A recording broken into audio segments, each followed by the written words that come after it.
গল্পের নাম শুধু তোমারই জন্য, পর্ব সংখ্যা 5, লেখা অনিশা সাথী। রিয়েলি সরি অনিতা, আসলে তখন তোমার সাথে ওরকম বিহেভ করাটা আমার একদম ঠিক হয়নি। একটা বিষয়ে টেন্স ছিলাম তো। ইটস ওকে, আমি তখন একটু বেশি বাড়াবাড়ি করে ফেলেছিলাম। সো এখানে আপনার সরি বলার কিছু নেই। অনিতা শোনো, এটা বলার জন্য এখানে নিয়ে এসেছিলেন। বলা শেষ। এখন আমাকে ছেড়ে দূরে দূরে সরে দাঁড়ান প্লিজ। অস্বস্তি হচ্ছে আমার। আনিতার কথায় আহিয়ান একবার নিজের দিকে তাকালো। আহিয়ান আনিতার অনেকটা কাছে চলে এসেছে। দুজনের মাঝে ইঞ্চি দুয়েকের ফারাক হবে। আহিয়ান আনিতার বাহু ছেড়ে দূরে সরে দাঁড়ালো। সঙ্গে সঙ্গে আনিতা সেখান থেকে চলে গেল। আনিতা ওর ফুফির সাথে দেখা না করেই বাসায় চলে আসে। পরদিন আনিতা কলেজ থেকে ফিরে ফোন হাতে নিতেই দেখে আদিত্য ওকে একটা মেসেঞ্জার গ্রুপ অ্যাড করেছে। আনিতাকে অনলাইনে দেখে সাথে সাথে আদিত্য মেসেজ করে বাসায় ফিরেছে। হ্যাঁ, কি করছো? এই তো, আপাতত কোনো কাজ নেই, তাই বসে বসে ফ্রেন্ডদের সাথে গ্রুপ মেসেজ করছি। ও আচ্ছা, তোমাকে একটা গ্রুপে অ্যাড করেছি। হ্যাঁ দেখলাম। সরি, তোমার পারমিশন নেইনি। সরি বলার কিছু নেই, তাছাড়া দেখলাম ওখানে আমার পরিচিত একটা ফ্রেন্ডও অ্যাড আছে। কে? জেনিন রহমান। ও তোমার ফ্রেন্ড? হ্যাঁ, 5 অবধি একসাথেই পড়াশোনা করেছি, মাঝে 5 বছর আলাদা স্কুলে ছিলাম, এখন আবার একই কলেজে একই গ্রুপে আছি। ও, তাহলে তো হলোই, নিজেকে আর একা লাগবে না। বাকি দুজনকে তো চিনি না। রাতুল আর আরহান দুজনেই আমার ফ্রেন্ড। রাতুল আর আমি একসাথে জব করি। আরহানও আমাদের সাথে জব করতো, তবে মাসখানেক আগে ছেড়ে দিয়েছে। ও আচ্ছা, তো এখন রাখছি, গোসল করব। ওকে। আনিতা ফোন রেখে খাবার থেকে জামা বের করে গোসল করতে চলে গেল। গোসল সেরে দুপুরে খাবার খেয়ে বিছানায় শুতে ঘুমে তলিয়ে গেল আনিতা। সন্ধ্যার কিছুটা আগে আনিতার মেজো কাকে ডাকে ঘুম ভাঙে আনিতার। আলসেমি ভেঙে বিছানা ছেড়ে উঠে ফ্রেশ হতে চলে যায় আনিতা। ফ্রেশ হয়ে বের হয়ে সোজা ড্রয়িং রুমে গিয়ে সোফায় বসে। আনিতা ওর আম্মুকে ডেকে বলে, আম্মু এক মগ কফি দিও তো, মাথাটা খুব ধরেছে। আনিতার আম্মু কিচেনে থেকে হাঁক ছেড়ে বলে, সারাদিন রাত ফোন টিপলে মাথা তো ধরবেই, আরও বেশি করে ফোন টিপ, মাথা ধরা কমে যাবে।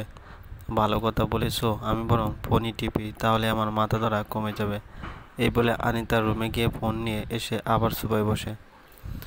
আনিতার আম্মু এখনও আসছে না দেখে আনিতা নিজেই যায় কিচেনে। ওর আম্মু রাতের খাবার রান্না করছিল। আনিতাকে দেখতে পেয়ে বলে, একটু দাঁড়া, একটু দাঁড়া, হাতের কাজটা শেষ করে কপি দিচ্ছি। একটু দাঁড়া, হাতের কাজটা শেষ করে কপি দিচ্ছি। আমি বানিয়ে নিচ্ছি, তুমি কাজ করো। এই বলে আনিতা নিজেই কপি বানিয়ে নেয়। কপির মগ হাতে নিয়ে আনিতা ছাদে চলে যায়। ছাদে গিয়ে আনিতা দেখে ওর মেজো চাচুর ছেলে আর জারাফ খেলছে। জারাফের বয়স 5 বছর। এবারের সব থেকে ছোট সদস্য হলো জারাফ। আনিতাকে দেখেই জারাফ দৌড়ে ওর কাছে এসে বলে, আফি খেলবে আমাদের সাথে? আনিতা জারাফের সামনে বসে ওর গালে হাত রেখে মুচকে এসে বলে, না ভাই, তুমিই খেলো, আফির মাথা ধরেছে। জারাফ মাথা ঝাঁকিয়ে সম্মতি জানায়। তা দেখে আনিতা মুচকে এসে ওর চুলগুলো এলোমেলো করে দিয়ে বলে, নিচে যাও ভাই, সন্ধ্যা হয়ে গেছে তো, নিচে গিয়ে খেলা করো। আনিতার কথায় জারাফ বল হাতে নিয়ে দৌড়ে নিচে নেমে গেল। আনিতার আব্বুরা 3 ভাই, ওর আব্বুই বড়। আনিতার আব্বু আর 2 চাচু, 3জনই প্রবাসী। আনিতার ছোট চাচু এখনও বিয়ে করেনি। আনিতার দাদাভাই বেঁচে নেই। দাদু, আম্মু, আব্বু, 2 চাচু, কাকি, বোন আর ছোট্ট জারাফকে নিয়েই ওদের পরিবার। আর আনিতার একমাত্র ফুপ্পি হলেন ফায়াজের আম্মু, সবার বড় তিনি। ফায়াজের আর কোনো ভাই বোন নেই, সেই সুবাদে আনিতা, অনিমা, জারাফ ওদের সকলের প্রাণ। আনিতার দাদা ভাইয়ের খুব আদরে ছিলেন আনিতার ফুপ্পি। মেয়েকে যাতে তার থেকে দূরে যেতে না হয়, সেজন্য তার নিজের ভাইয়ের ছেলের সাথে মেয়েকে বিয়ে দিয়ে সবসময় পাশাপাশি বাড়িতেই ছিলেন। আনিতা কফির মগে চুমুক দিয়ে মগটা ছাদে রেলিংয়ে রাখলেন। ফোনে হাত নিয়ে মেসেঞ্জার যেতে আনিতা দেখলো গ্রুপে মেসেজ হচ্ছে। আদিত্য তখন আনিতাকে মেসেজ দিয়ে গ্রুপে যেতে বলল। আনিতা গ্রুপের মেসেজ সিন করে। তখনই জেনিন বলে, আনিতা তুই চিনিস ওদের? আদিত্য, আর তুই ছাড়া আপাতত আর কাউকে চিনি না। তোমরা দুজন দুজনকে চিনো? রাতুলের প্রশ্নে আদিত্য রিপ্লাই করলো। আদিত্য রাতুল আর আরহানকে জানালো আনিতা আর জেরিন একসাথে পড়াশোনা করে আর বাসাও কাছাকাছি। এরপর আদিত্য নিজেই আনিতার সাথে সবার পরিচয় করিয়ে দেয়। জেরিন তখন ওর ক্লোজ ফ্রেন্ড আমিরাকে অ্যাড করে। আদিত্যের মতো ওর বাকি ফ্রেন্ড দুজনও খুব মিশুক টাইপের। খুব অল্পতেই ওদের সবার খুব ভালো একটা ফ্রেন্ডশিপ হয়ে যায়। কেটে যায় আরও একটা দিন। আজকে বিকেলে আহিয়ান, তন্ময় ওরা চলে যাবে ঢাকায়। আহিয়ানরা যে কদিন এখানে ছিল বেশ কয়েকবার ফায়াজের সাথে আনিতার বাসায় এসেছিল ওরা। বিকেলে আনিতা ছাদে দাঁড়িয়েছিল, তখনই আহিয়ান এসে আনিতার পাশে দাঁড়ায়। কিছুক্ষণ দুজনেই চুপ থাকার পর আনিতা দুজনেই বলে, সেদিনের জন্য সত্যি সরি। সরি বলার কিছু নেই তো, উল্টো আমি সরি বলবো তোমার সাথে ওরকম রুড বিহেভ করার জন্য। একদম না, আপনি আপনার জায়গায় সম্পূর্ণ ঠিক ছিলেন। আপনার জায়গায় আমি থাকলে এমনই করতাম। আমার জন্যই তো রাইসা আপুর সাথে আপনার রিলেশন ব্রেক হলো। এটা কোনো ম্যাটার না। এমন অনেক মেয়ে আমার লাইফে আসে যায়। তাছাড়া এটা নতুন কিছু না। আমি ভালোবাসতাম না রাইসাকে, ইভেন কাউকেই ভালোবাসি না আমি। জাস্ট এমনিতে রিলেশন করি। কিন্তু মেয়েগুলো যে আপনাকে সত্যি ভালোবাসে, সবাই না, 2-3 জন আছে যারা আমি বলতে পাগল। তাহলে তাদের থেকে একজনকে কেন বেছে নিচ্ছেন না? কেন একসাথে এত মেয়ের সাথে সম্পর্ক জড়ান? কেন ভালোবাসেন না কাউকে? আনিতার প্রশ্নে আহিয়ান একবার আনিতার দিকে তাকালো, তারপর আকাশের দিকে তাকিয়ে একটা দীর্ঘশ্বাস ছেড়ে বলল, জানি না। প্রত্যুত্তরে আনিতা আর কিছু বলল না। আবারও বেশ কিছুটা সময় দুজনে চুপ ছিল। এবার নীরবতা ভেঙে আহিয়ান বলল, তো মিস, আসছি তাহলে। আর এতদিন তোমাকে জানানোর জন্য সরি। সরি বলার কিছু নেই। আর তাছাড়া আপনি আর আমাকে কি জ্বালিয়েছেন? আমি তো সবসময় আপনাকে জ্বালাতন করেছি। আনিতার কথায় আহিয়ান খানিকটা হাসলো। মুখে হাসিটা বজায় রেখেই আনিতার দিকে ঘুরে দাঁড়ালো আহিয়ান। আনিতার দিকে তাকিয়ে আহিয়ান বলল, দাওয়াত রইল তোমার আমাদের ওখানে থেকে ঘুরে আসার জন্য। এখন তো যেতে পারবো না। নেক্সট টাইম ফায়াজ বাসায় আসলে ওর সাথে যেও। আনিতা কিছু না বলে আহিয়ানের কথায় শুধু হাসলো। বেশ খানিকটা সময় আবারও দুজন চুপ করে রইল। আহিয়ান আর মিনিট দুয়েক সেখানে দাঁড়িয়ে উল্টো ঘুরে হাঁটা দিল। আনিতা পিছন থেকে আহিয়ানকে ডেকে বলে, আবার আসবেন কিন্তু। এর পরের বার আর পিছু লাগবো না, বেশ ভালোভাবে অতিথি আপ্যায়ন করব। আনিতার কথায় আহিয়ান দাঁড়িয়ে যায়, তারপর পিছু ঘুরে আনিতার দিকে তাকিয়ে মুচকে হাসে। হাসি মুখে আনিতার কথার জবাব দেয় আহিয়ান, অবশ্যই চেষ্টা করব, তবে আপ্যায়নের থেকে পিছু লাগাটাই বেশি এনজয় করব মনে হচ্ছে। আহিয়ানের কথায় আনিতা কিছুটা শব্দ করে হাসলো। আনিতার হাসির দিকে আহিয়ান মুগ্ধ হয়ে কিছুক্ষণ তাকিয়ে রইল। আহিয়ান মৃদু হেসে আনিতার থেকে বিদায় নিয়ে নিচে নেমে গেল। আহিয়ান যাওয়ার পর আনিতাও নিচে নেমে আসে। আনিতা উঠানে যেতেই দেখে ফায়াজ, তন্ময় আর আহিয়ান তিনজনই ব্যাগ কাঁধে ঝুলিয়ে সবার থেকে বিদায় নিচ্ছে।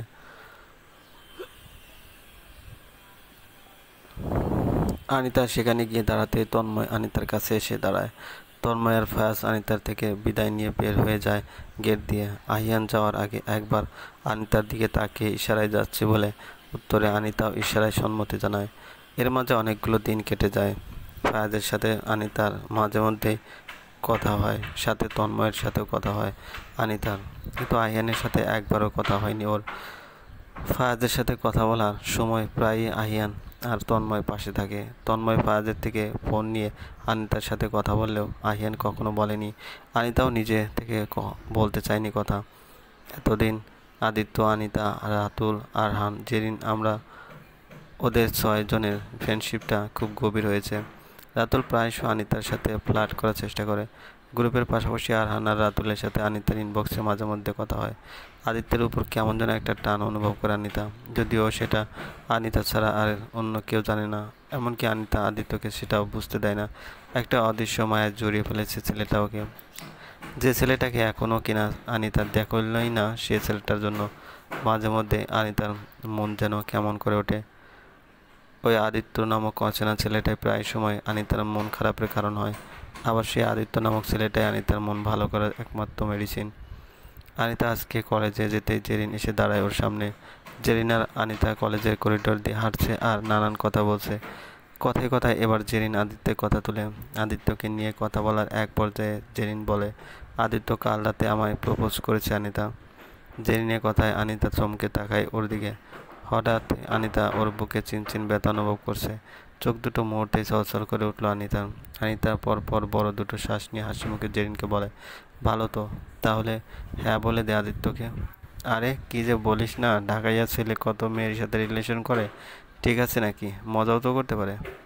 আমার সাথেও খুব মজা করে আদিত্য। তুমি মজা করে প্রপোজ কখনো করেনি। ঢাকার ছেলে বলে ভুল ভাবিস না, হয়তো বা সত্যি ভালোবাসে তোকে। আচ্ছা বাদ দে এসব। জেরিন আর কিছু বলবে তার আগে তাজকিয়া আর রোদেলা চলে আসে ওদের কাছে। তাই জেরিন আর কিছু বলল না।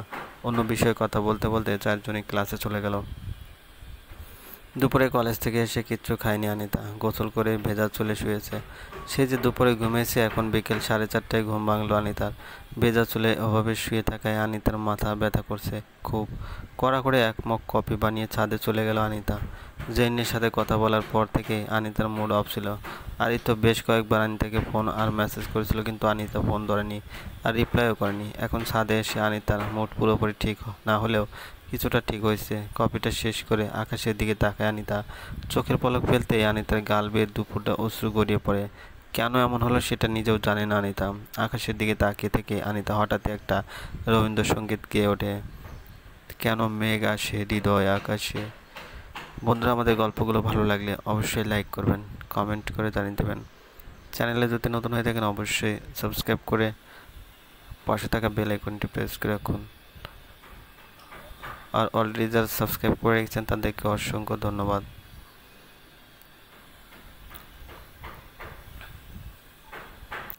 বন্ধুরা, গানটি আপনারা নিজ নিজ দায়িত্বে গেয়ে নেবেন।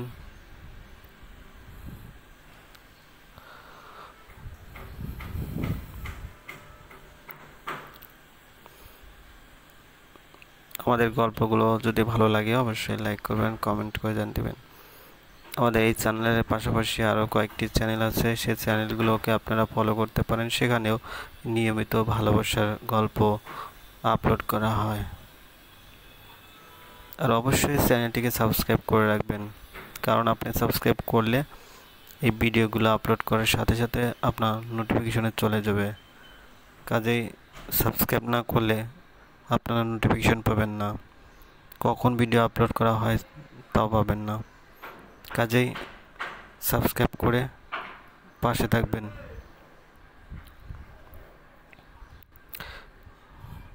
মাঝে মাঝে তব দেখা পাই, চিরদিন কেন পাই না।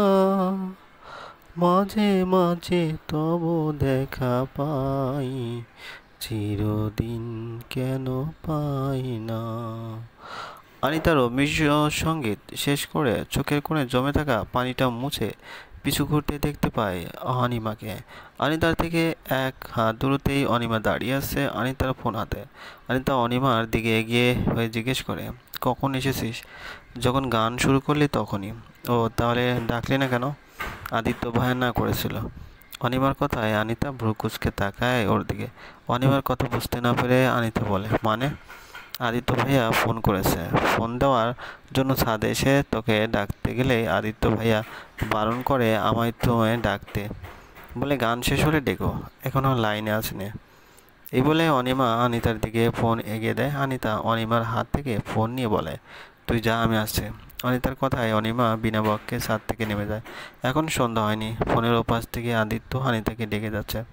অনিতা ফোনে কানে নিয়ে হ্যালো বলতে ওপাশ থেকে আদিত্য বলে, কি হয়েছে তোমার? এতগুলো ফোন দিয়েছি, ধরলে না? মেসেজগুলো সিন করে রেখে দিয়েছো, রিপ্লাই করছো না। এমনি ভালো লাগছিল না? মন খারাপ? না তো। সত্যি বলছো? মিথ্যা বলবো কেন? আচ্ছা, সেটা আমি পরে দেখে নেব। বাই দ্য ওয়ে, তোমার গানের গলাটা কিন্তু বেশ সুন্দর আনি। এতটা সুন্দর না তো শুনলাম কাল নাকি জেরিনকে প্রপোজ করেছেন। অনিতার কথায় আদিত্যের এবার বেশ হাসি পেল। এতক্ষণে আদিত্য বুঝতে পারলো অনিতা আজ সারাদিন কেন ওকে অ্যাভয়েড করেছে। দাঁত দিয়ে ঠোঁট চেপে ধরে আদিত্য হেসে পড়ল। আদিত্যের হাসি সবসময় অনিতার ভালো লাগলেও আজ বেশ রাগ হলো ওর। আদিত্য বলে, হ্যাঁ প্রপোজ করেছি তো। তো জেরিন কি বললো? এখনও কিছু বলেনি, তবে হ্যাঁ বলতে আর কতক্ষণ বলো। তাহলে তো এখন আপনি আমার জিজু হয়ে গেলেন। আজ থেকে জিজু ডাকা শুরু করি, কি বলেন? কেন? বারে, এই যে আপনি আমার ফ্রেন্ডকে প্রপোজ করলেন, 2 দিন পর তার সাথে রিলেশন যাবেন, তাহলে তো আমি জিজু বলে ডাকবই। এই একদম না, জিজু বলে ডাকবে না আমাকে। না, আমি তো জিজু বলেই ডাকবো, বারণ করছি না জিজু বলতে। কেন জিজু? আদিত্য এবার রাগ করে ফোন কেটে দিল। আনিতাও পাল্টা আর ফোন করেনি। এখনই সন্ধ্যা হয়ে যাবে, তাই আনিতাও ছাদ থেকে নেমে চলে গেল। চলবে। গল্পটি ভালো লাগলে অবশ্যই লাইক করবেন, কমেন্ট করে দেন দিবেন।